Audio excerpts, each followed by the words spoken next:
नक्सलियों को खून की आंसू रुला देने वाले ऐसे पुलिस के अधिकारी मौजूद हैं हमारे साथ, जो कि राजनांदगांव के पुलिस अधीक्षक है मोहित गर्ग जी। आपका बहुत बहुत स्वागत और बहुत बहुत शुभकामनाएं। आज आपको पुरस्कार मिला है, क्या कुछ कहेंगे इसमें? मेरे लिए बहुत गर्व की बात है कि मुझे राष्ट्रपति महोदय की तरफ से पुलिस वीरता पदक आज तीसरी बार प्राप्त हुआ है। और ये जो मैं बीजापुर पुलिस अधीक्षक के वक्त की पदस्थापना के दौरान एक मुठभेड़ हुई थी। हम लोगों को बोड़गा बहरमगढ़ थाना के अंतर्गत नक्सलियों का एक बड़ा ट्रेनिंग कैंप लगने की सूचना मिली थी और उसके बेस पे हमने अपना एक ऑपरेशन लॉन्च किया था। सुरक्षा बलों को लेकर हम लोग गए थे और वहाँ पर मुठभेड़ हुई। मुठभेड़ में हम लोगों ने 10 नक्सलियों को मार गिराया बिना हमारे कोई नुकसान हुए। काफ़ी बड़ी मात्रा में असला बारूद और हथियार बरामद हुए थे। उनका पूरा कैंप ध्वस्त किया गया था। ऑपरेशन बहुत मुश्किल था।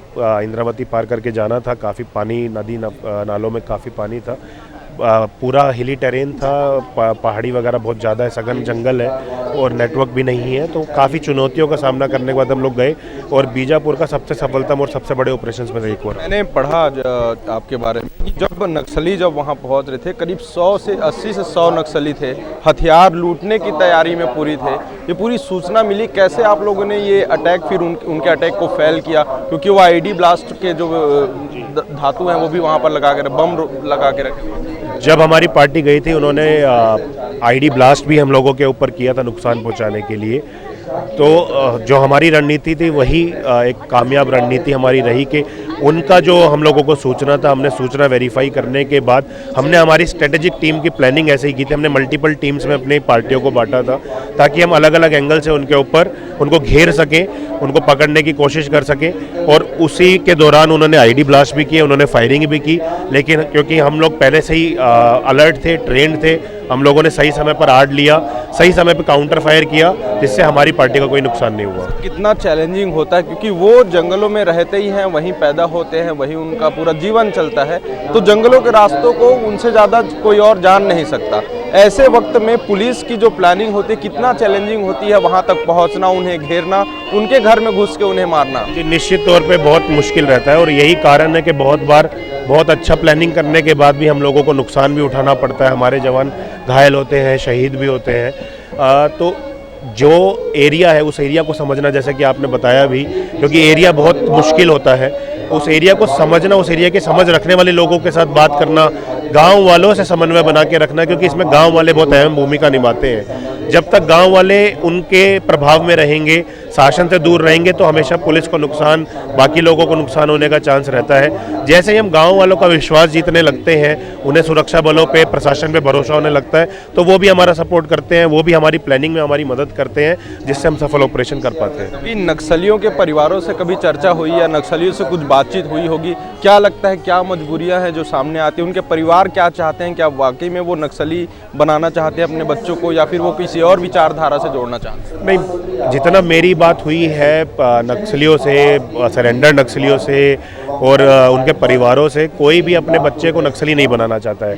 देखिए, एक बहुत बड़ा गैप एक समय पर था जब शासन का, पुलिस का जो प्रभाव था वो अंदरूनी क्षेत्रों में नहीं था, जिसका फ़ायदा उठा के नक्सलियों ने बहुत अलग अलग तरह की भ्रांतियां लोगों के अंदर फैलाई कि वही उनको बचा सकते हैं, वही उनको कुछ दिला सकते हैं।